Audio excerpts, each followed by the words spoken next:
what do you got to be mindful of when switching a flare or, I mean, I think we know the slip, but how are you teaching those two guys in the action to switch? As a general rule, when we teach switching, especially off the ball, we want to talk and touch, body up, communicate, and physically switch any of those screening actions. The way the flare is a little bit tougher is when you zone up, for my opinion, when you zone up on the weak side and you get into more zone point switching because you don't feel that action is a scoring action and you're trying to protect. Well, the flare screen is a scoring action if the guy coming off of that screen is a good shooter. It can be a little bit deceiving for your defenders in terms of how they want to play that and be alert to it.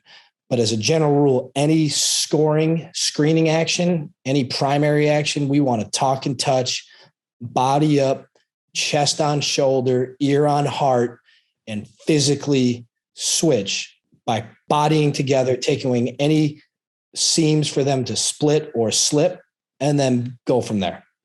Coach, when you say body up, are you trying to take away basically the momentum of those screens or at the point of the screen to get into both the guys? Bit of both. We want to take away any indecision.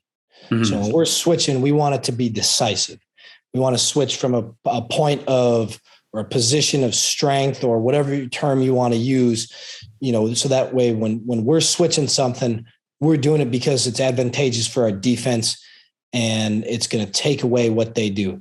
The faster a screener is running into an action, the faster a cutter is running into an action, the more separation they get, the harder it is to be decisive in your switching. Mm-hmm. So we want to body up to negate how fast that person's running, and then also to make sure that you and I are both on the same page and we know definitively what we're doing here.